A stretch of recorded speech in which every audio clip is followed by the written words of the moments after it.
De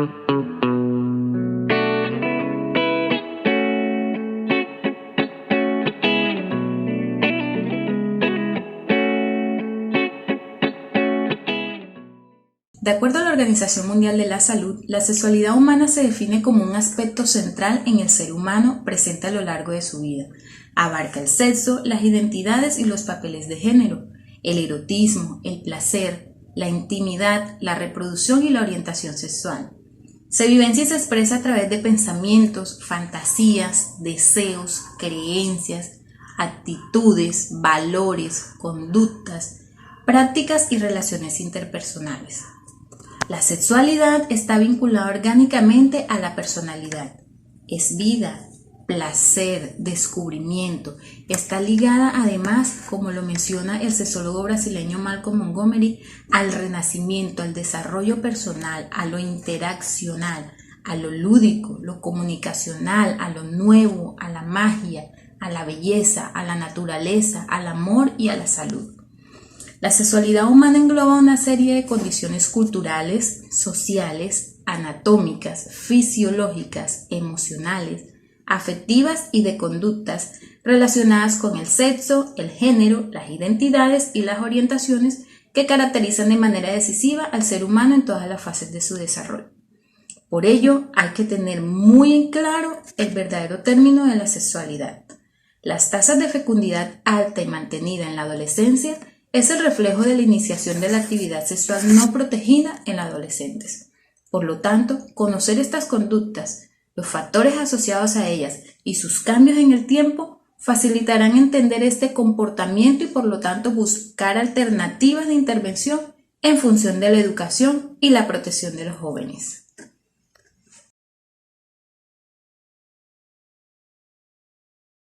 Vamos a conocer algunos elementos de la sexualidad.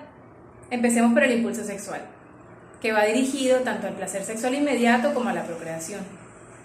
La identidad sexual y la orientación sexual también son elementos de la sexualidad y se entienden como tendencias sexuales en cuanto a aspectos de la relación psicológica con el propio cuerpo, o sea, si nos sentimos hombres o mujeres, y en cuanto a la atracción sexual hacia un sexo, hacia el otro o hacia ambos, lo que conocemos como heterosexualidad, homosexualidad o bisexualidad. Las relaciones sociales también son un elemento de la sexualidad. En la vida diaria, la sexualidad cumple un papel muy importante, ya que desde el punto de vista emocional, afectivo y social, va mucho más allá de la finalidad reproductiva y compromete la vida de pareja, la de familia, los lazos afectivos y los lazos interpersonales. Otro elemento es el comportamiento sexual responsable. Se expresa en los planos personales, interpersonales y comunitarios. La persona que practica un comportamiento sexual responsable se caracteriza por vivir la sexualidad con autonomía, madurez, honestidad, respeto, consentimiento, protección y buscando el placer de su pareja y el propio. Comunidad personal sexuada, la vivencia humana en la sexualidad también ha de conducirse por las facultades superiores que dignifican al ser humano. Es decir, aunque contamos con un componente biológico natural, no son solo los instintos los que nos deben guiar, sino la libertad inteligente que nos da la capacidad de elegir entre el bien y el mal y actuar por amor. Es por esto que los derechos sexuales y los derechos reproductivos, como cualquier derecho humano, son inherentes a cada persona, sin importar su diversidad, y están asociados al derecho a la intimidad y respeto a la confidencialidad. Esto está regulado por la ley estatutaria, que también garantiza la confidencialidad de toda la información suministrada en el ámbito del acceso a los servicios de salud y de las condiciones de salud. La sexualidad engloba 3 dimensiones básicas del ser humano de forma decisiva en su desarrollo: la biológica, la psicológica y la social. Estas 3 dimensiones están íntimamente relacionadas y condicionadas entre sí, por lo que no podemos separar el cuerpo físico de la mente, de las creencias o de la educación que hemos recibido. Muchas veces varían dependiendo de si es hombre o es mujer en diferentes culturas y países. Además, influye la familia, las amistades, la educación recibida e incluso la religión. Algunas de estas normas se traducen en coerción y violencia en el ejercicio de la sexualidad. Lo importante es que en el marco de los derechos humanos, estas normas pueden transformarse para vivir la sexualidad libre de violencia de forma saludable y responsable. Romper mitos acerca de la sexualidad e impulsar la reflexión sobre ella significa acabar con ciertos estereotipos de género que de forma milenaria han sido el yugo de mujeres y hombres, porque han girado en torno al deber ser y han definido la forma en que unos y otros se conciben como sujetos sociales. El reto radica en internarse en los modos en que mujeres y hombres se conciben, se representan y se entienden a partir del ejercicio de su sexualidad, destacando las voces sociales que suelen atravesar sus decisiones y sus dilemas frente a la sexualidad. Cada persona es diferente y por lo tanto cuenta con una identidad diferente relacionada con la dignidad humana. Las condiciones y características de estas identidades conforman grupos, los cuales, en concordancia a la garantía de los derechos de igualdad y libertad, deben ser reconocidos y respetados sin discriminación alguna. Esto configura el concepto de cero discriminaciones, ya sea por condición de sexo, género, orientación sexual, identidad de género, cultura y otros.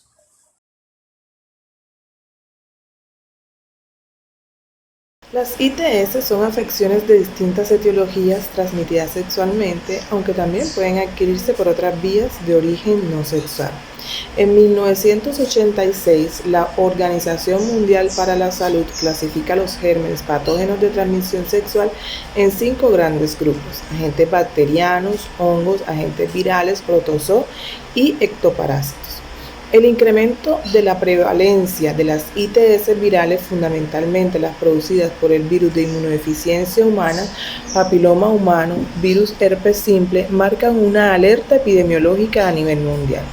La impronta de estas infecciones se basa en una serie de características que incluye desde una dificultosa identificación hasta la transformación del proceso infeccioso en tumoral, por la capacidad del virus de incorporarse y modificar el genoma de la célula huésped.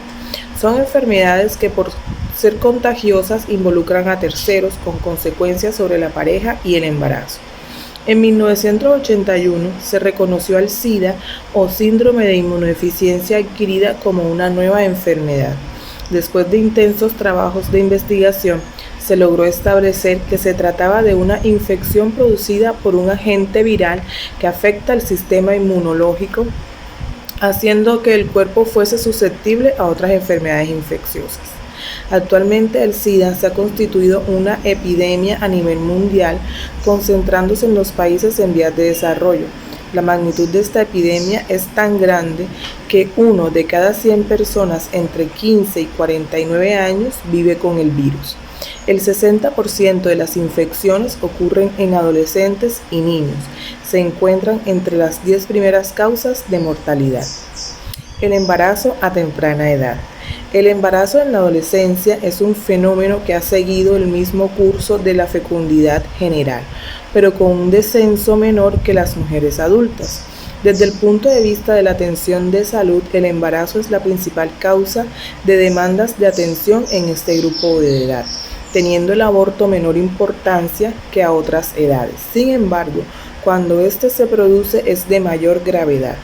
Los efectos del embarazo no terminan con el parto, sino que siguen afectando al niño, hijo de la madre adolescente, convirtiéndolos en una población de altísimo riesgo.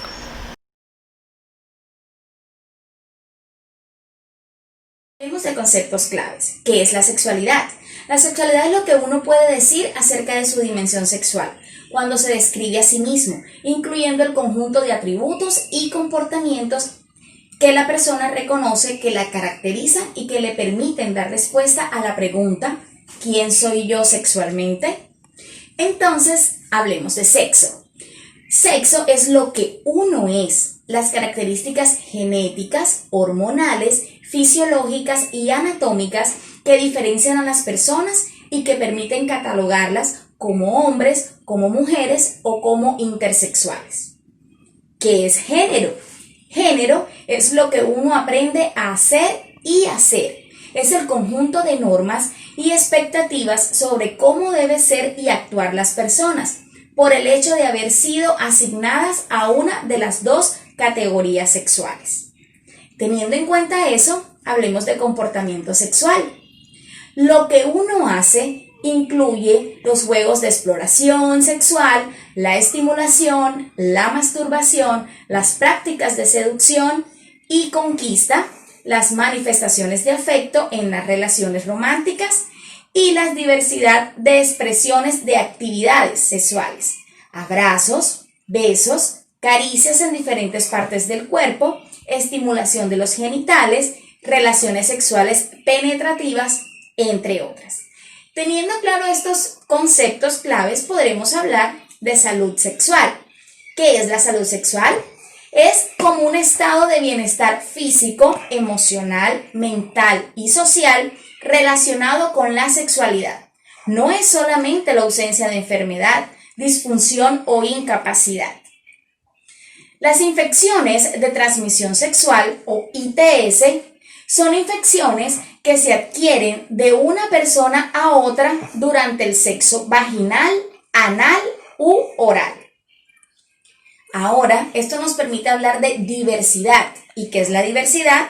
Nos permite indicar, marcar o hablar la diferencia que presentan las cosas entre sí y señalar la abundancia de cosas distintas en un contexto particular.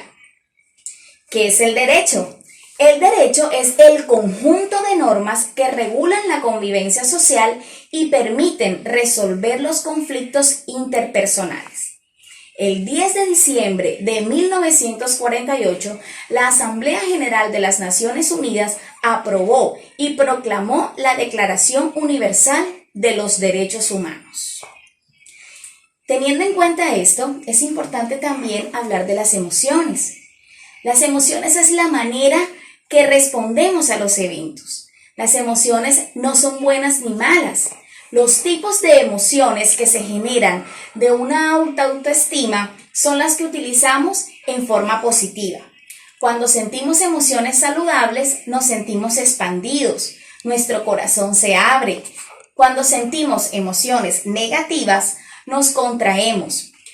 Conoce tus emociones para que puedas también comprender tus sentimientos y de esta manera vivas tu vida con más inteligencia emocional. ¿Qué es bienestar? El bienestar es un estado de armonía interior y exterior que genera una sensación de tranquilidad, capacidad y disposición para enfrentar las circunstancias de la vida y realizar las diversas tareas que están en demanda. Teniendo en cuenta estos conceptos claves, vas a poder avanzar en este taller y poder generar muchísimos más conocimientos.